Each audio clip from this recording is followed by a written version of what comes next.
reoffend and get rearrested. And that's why we have so many problems.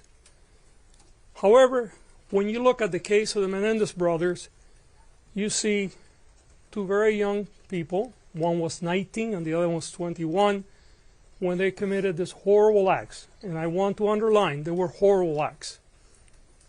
There is no excuse for murder. And I will never imply that what we're doing here is to excuse that behavior. Because even if you get abused, the right path is to call the police, seek help. But I understand also how sometimes people get desperate. We often see women, for instance, that have been battered for years, and sometimes they will murder their abuser out of desperation. And I do believe that the brothers were subjected to a tremendous amount of dysfunction in the home and molestation. But they went to prison for life without the possibility of parole, which meant that certainly under the law at that time, they had no hopes of ever getting out. They could have done what many other people do, which is basically said, you know what, I'm here for the rest of my life, so I'm going to do whatever. I'm going to misbehave, I'm going to join gangs, I'm going to live the life of the prison. But they never did that. To the contrary, even though they didn't think that they would ever be left free, they engaged in a different journey. A journey of redemption and a journey of rehabilitation.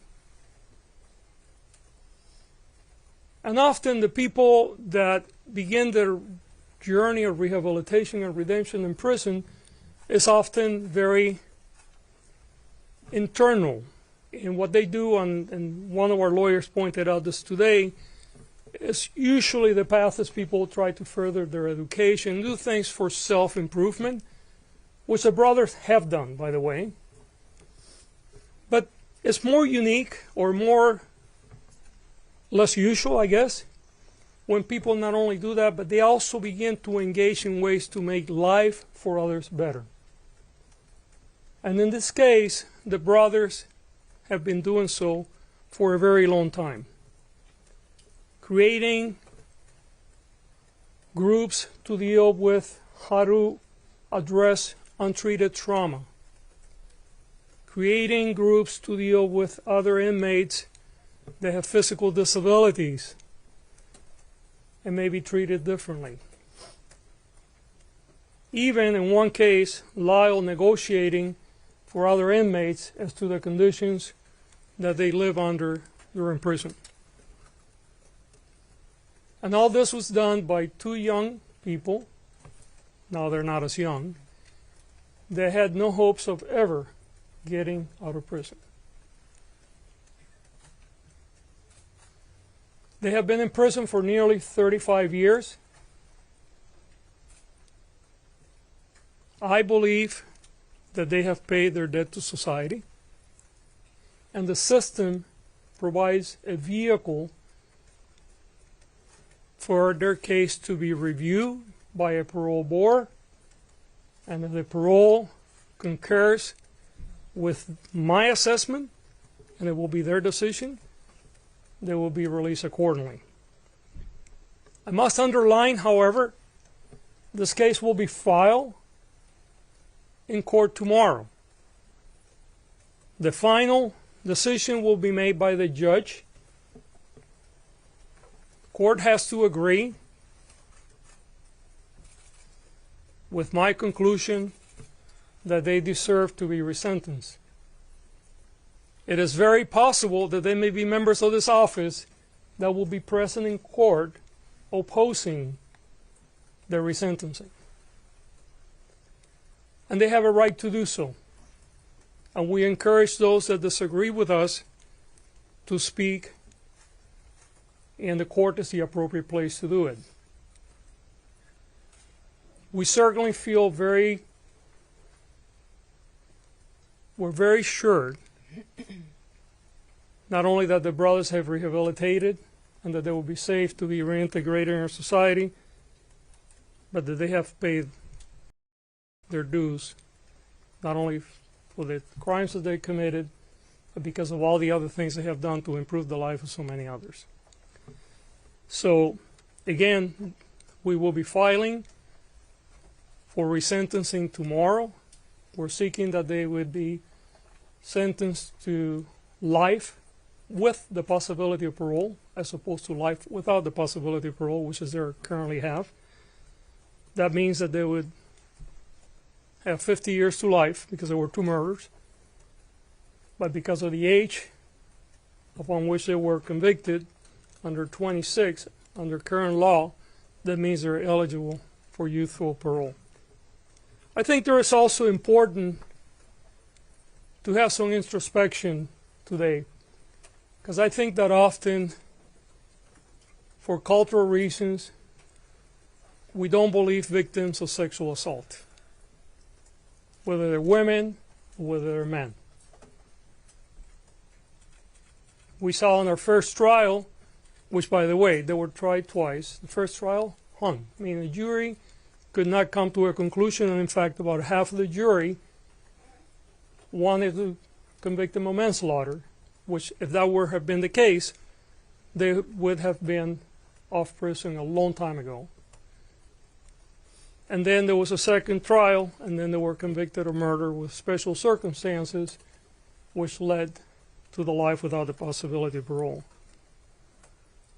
But it's salient to understand that our own implicit and sometimes explicit bias around sexual abuse and sexual assaults often leads us to severe injustices in our community. And I want to speak to those that are victims of sexual assault now, whether you're a man or a woman. Know that we're here for you. If you're a victim of sexual assault in this community, and by that we're talking about LA County, not just LA City, you can come for help. Whether you're prepared to prosecute or not, we will be here for you. We have services for you. And if you're prepared to move forward with the prosecution, we will evaluate it as we do any other case. And if we believe that the evidence is there to present a credible case in front of a jury that can be proven beyond a reasonable doubt, we will proceed accordingly. You do not have to suffer alone. You don't have to keep it to yourself. And help is here unconditionally. I'm going to say a few words in Spanish because I know there's tremendous amount of interest from the Spanish media, and I know that there are going to be other speakers today, and then we're going to open it up for questions. Primero que nada, quiero dar las gracias a todos por estar aquí hoy. Estamos hablando del caso de los hermanos Menendez. Este fue un caso donde 2 hermanos, uno de 19 y uno de 21 años, asesinaron a sus padres más de 3 décadas atrás. Los muchachos fueron condenados por asesinato y llevan en la prisión alrededor de 35 años. Este fue un caso que tuvo mucha atención pública cuando sucedió y indudablemente tiene mucha atención pública hoy cuando vemos esta habitación como está llena. La razón por la que nosotros estamos buscando que la Corte reevalúe la sentencia original es la siguiente. Bajo la ley de California, cuando una persona es acusada de un crimen, ese crimen puede ser reevaluado si la persona lleva muchos años en la cárcel o la prisión y enseña que se ha rehabilitado y que puede ser reintegrado en la comunidad sin causar peligro para el resto de nosotros. En el caso de los hermanos Menendez, nosotros hemos revisado el caso y creemos, número 1, que se han rehabilitado y número 2, que pueden ser reintegrados en la comunidad sin causar peligro para el resto de nosotros. Es importante notar que este es un caso de 2 muchachos que tenían 19 y 21 años, que probablemente fueron no solamente acosados por su familia, pero posiblemente también fueron molestados sexualmente.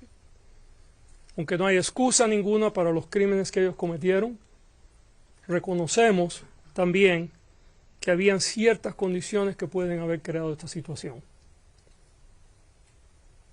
Desde que están en la prisión, ellos han demostrado con sus acciones y sus palabras que iban a hacer todo lo que era posible para rehabilitarse. No solamente ellos hicieron cosas para mejorar su vida personalmente, pero también tomaron parte en muchos programas y crearon programas para ayudar a otros prisioneros. Hicieron todo esto durante un tiempo donde ellos no creían que iban a salir de la cárcel por el resto de su vida, porque su sentencia era de vida sin la posibilidad de salir de la cárcel. Lo que estamos haciendo hoy bajo la ley de California, vamos a hacer una petición a la Corte a que reevalúe esa sentencia y que lo vuelva a sentenciar por asesinato, pero con la posibilidad de salir con libertad condicional. En el caso de ellos, porque son 2 asesinatos, serían 50 años o por vida, pero con la posibilidad de ser prohibido la oportunidad de salir con condiciones. Bajo la ley, cuando el crimen se cometió y la persona tenía menos de 26 años cuando lo cometió, esa persona puede ser evaluada inmediatamente para que su sentencia sea revisada y que se le pueda dar otra sentencia. Bajo las condiciones de cómo ellos se han portado en la prisión y la evidencia de que están rehabilitados y de que pueden ser reintegrados en nuestra comunidad, es muy posible que ellos sean permitidos salir a la calle de nuevo, pero esa decisión estará con el sistema de prisiones y no con nuestra oficina. Legalmente, lo que nosotros vamos a hacer mañana es presentar una petición a la Corte. La Corte es la que toma la última decisión y la Corte puede acordar con nosotros o no, pero creemos que bajo la ley la petición que estamos haciendo está bien fundada y creo que esta petición espero que sea permitida. Ahora voy a pasar para que otras personas hablen y después podemos tomar sus preguntas. Ana María, you're going to talk next? Okay. Good afternoon. My name is Ana Maria Baralt, and I'm the niece of Jose Menendez. Eric and Menendez are my cousins. I would also like to acknowledge the other family members here, some standing, some seated. Joan Vandermolen is here, Kitty's sister, as well as Diane Vandermolen Hernandez, Kitty's niece. Thank you for joining me, everyone. Today is a day filled with hope for our family. We are here because District Attorney Gascon has taken a brave and necessary step forward by recommending a resentencing for Lyle and Eric. The DA's decision reflects the truth that is hidden for so long, and I am grateful for his leadership in making this choice. We stand united in our hope and gratitude. Together we can make sure that Eric and Lyle receive the justice they deserve and finally come home. Thank you to District Attorney George Gascon for his courage and leadership. This step gives us all hope that the truth will finally be heard and that Lyle and Eric can begin to heal from the trauma of their past. Thank you so much for your time.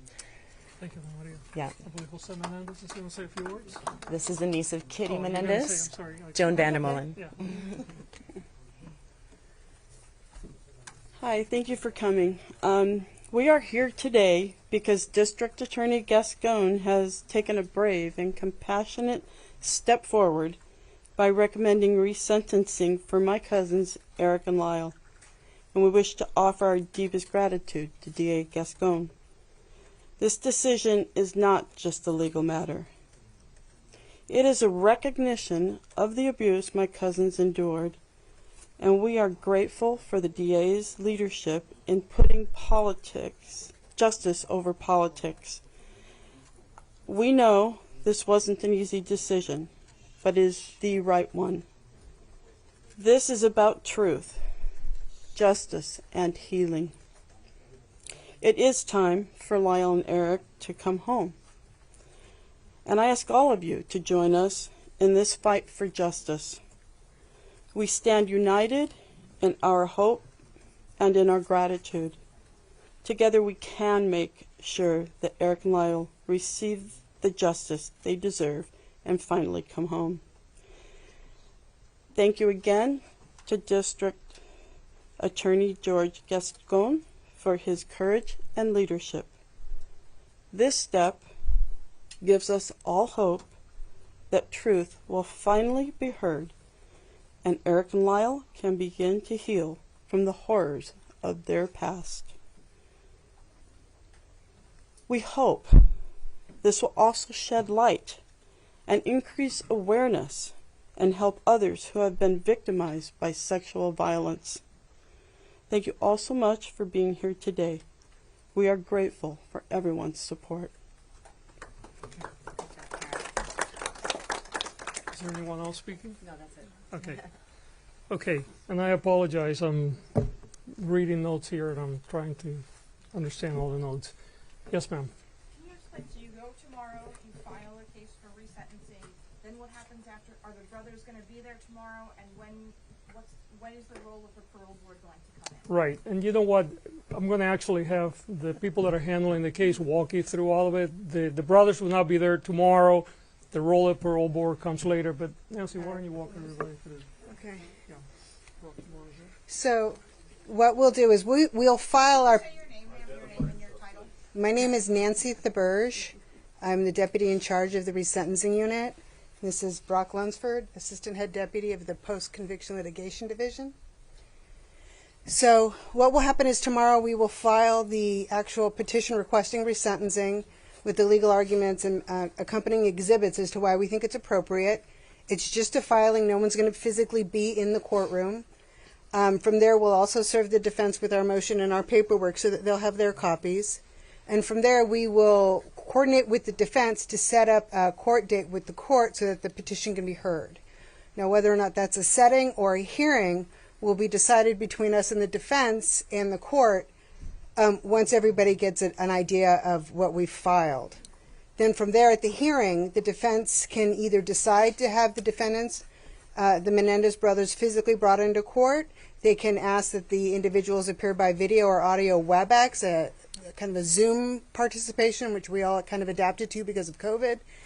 And then from there, we will do the hearing and submit all the written and legal and oral arguments and any evidence that needs to be admitted at the time, and then the court will rule at that point. But we don't have that court date yet because we're just starting the process tomorrow.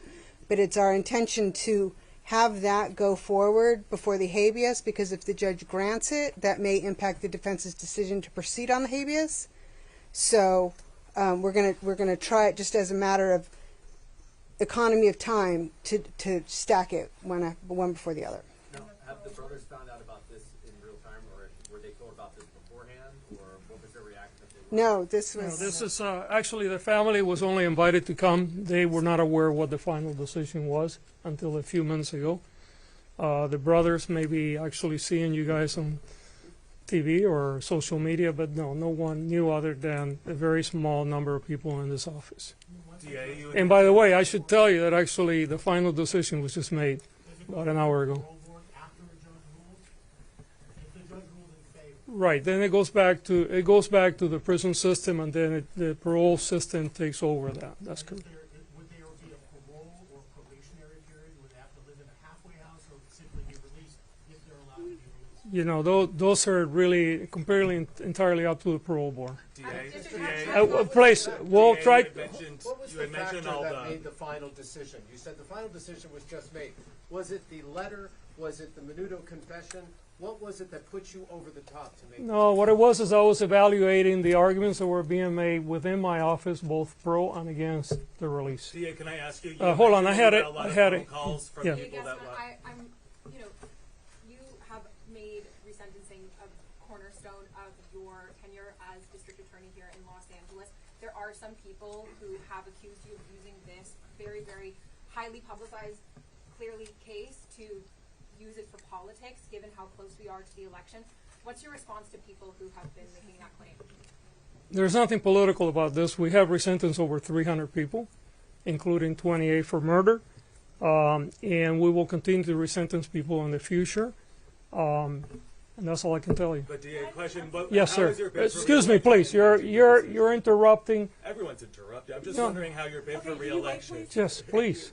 Yes. Could the brothers be home by Thanksgiving? I don't know the answer to that. Why why did you decide not to go with the reduced voluntary manslaughter? That was part of the process that I was still going through up until a couple hours ago. I don't believe that a manslaughter would have been the appropriate charge given the premeditation that was involved in the murders. I believe that these were clearly murders that were premeditated. Now the motivation, that's where differences of opinion come up, but I don't think it would be appropriate to go all the way down to manslaughter. DA, Yes, ma'am. has your bid for re-election impacted Would you your please decision? stop? I am not going to talk about re-election, okay? Okay. So If you want to talk to re-election, go outside. We'll But talk has later, your bid- please. Relax. It's a fair question. No, it's not. It is a I'm sorry, you're interrupting, sir. Be respectful. Please. ¿Qué va a pasar mañana después de que presenten en la corte el documento? Pues depende, como estaba explicando la abogada, la encargada de esta unidad, la Corte probablemente va a señalar otro día donde los dos, la defensa y nosotros, podemos ir y habrá una evaluación de la evidencia. Si hay alguien que se opone a esta moción que estamos, proceso que estamos iniciando, también la Corte va a poder oír todo eso y la Corte toma la decisión final. Yes, ma'am. Yes, because we're going to make a decision one way or the other. It's just a question what the decision was going to be. Just giving Yes. you a timeline. If you are no longer in office, what happens to this case? Could a potential successor undo what you're about to file? I don't think so. Once it's filed, it's filed. It's up to the court to take it from there. You mentioned Yes, I'm sorry. In a parole situation, obviously you have a policy that you're not sending PDAs to those. Since you're obviously supporting the push for release here, how would that work? Would people from post-litigation be sending a big bill before the parole board to argue for their release? Or No. We have a policy that we only send victim services advocate if the victim or the victim's family wants that support. We don't send lawyers to our parole boards to relitigate a case. The parole board is fully aware of what the initial crime was, the crime that led to the conviction. Their work is primarily to evaluate whether they're rehabilitated and safe to be released, and that will be the way here. Can you break down the timeline for us? Can we expect a hearing by the end of the year? We might Nancy, we don't. I'm hoping to get it on calendar, depending on the defense preparedness. I'd like to see it go to hearing probably within the next 30 to 45 days at the most. There's not much to argue. Okay, there's one more question, please, but related to the case, not to elections. If you want to talk about elections, we'll do that. Related to the case. Yes, sir. What would you like to say right now to Eric and Lyle Menendez? What we like to say to them, and it's we, because it's not I made the final decision, obviously, but we have a whole team that worked on it. We have a family here that wants to be reunited, is that we appreciate what they did while they were in prison. While I disapprove of the way they handle their abuse, we hope that they not only have learned, which appears that they have, but that if they get reintegrated into our community, that they continue to do public good. Thank you so much, everyone.